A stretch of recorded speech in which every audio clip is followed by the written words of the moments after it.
on E2. Jared Leto takes in the Montreal culture while shooting his latest film, Mr. Nobody. Learning French, just like cinema French. And we're counting down some of the scariest movies ever made just in time for Halloween. Jack Nicholson in The Shining is a monster. Plus, Hamilton, Ontario welcomes home their very own idol, Brian Mello. No dances. We're old school. We just sit on a stool and play. Get ready for it. This is E2.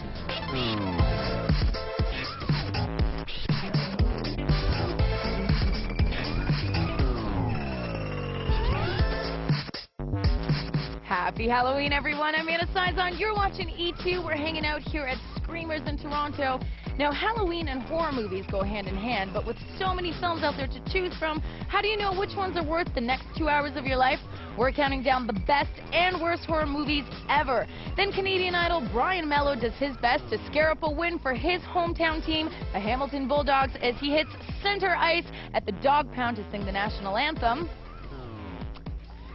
But first, it's the choices we make in everyday life that affects the rest of our future.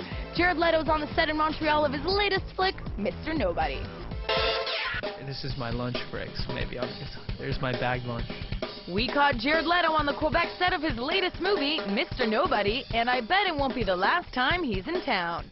Montreal is very special. I love this city. I mean, I think it's been incredible to shoot here, and I've been saying since I've been here, I hope I get to come back and make another film. It's like the perfect place to make a movie. It's funny, I said to a friend of mine that I could see myself living here. I love this area down here. All the old buildings, the architecture is beautiful, and the food's great. The people are really kind. The weather's been beautiful since we've shot here, and I don't know, I just love it. I'm learning French, just like cinema French, which for us on the set is things like silence partout and silence for you, which are literally, but silence for everyone, I guess. But and place du monde, and they always say that right before. But I like he's testing me. It's good. I need that though. Je m'appelle Leto. I can't do that. The 30 Seconds to Mars frontman's latest role spans centuries, time zones, and even lifetimes. Definitely a tale of grand proportions. It's really a captivating story. It's a love story. It's a surrealistic adventure, and I'm really happy to be a part of it. It's cool. Mr. Nobody is an epic adventure through the possibilities of a person's life, and it's really about choices and how those affect your life.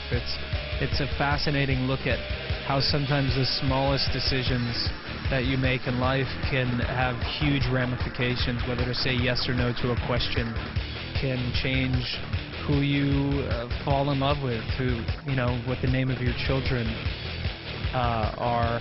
This film is really challenging because some days I'll play 3 different versions of the same person, and what I mean by that is I play 12 different versions of the same person. Everything from a homeless version of one of the characters ends up on the street.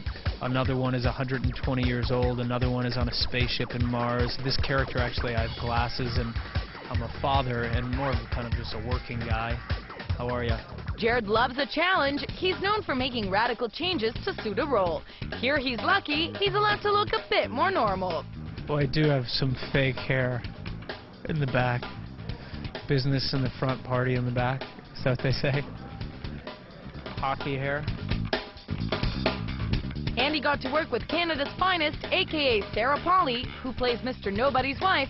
Mrs. Nobody? I mean, I was a fan. I liked her work so much, but she is so great in this film, and it was such a pleasure to work with her. I really loved it and had a fantastic time. Working with Sarah was really interesting because I knew that she was a really good actress, but I wasn't aware, just being ignorant, I suppose, I wasn't aware how good.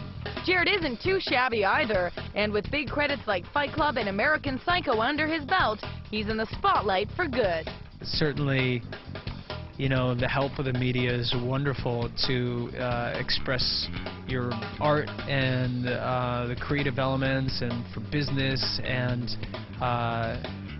you know, and there's also a slightly negative side sometimes that you have to deal with, but nothing that ever bothers me enough where I regret making the choices to make films or to make music.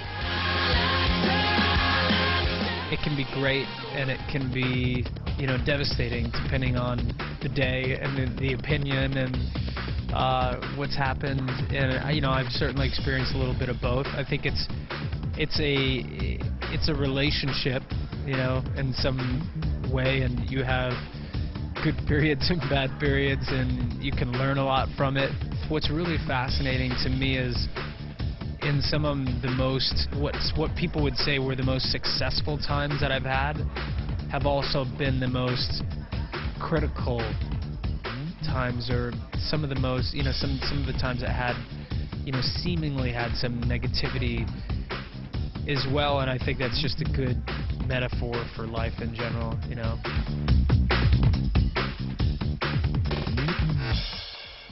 Who is in the best death scene of all time? We've got your answer, but first we've got your latest Hollywood buzz.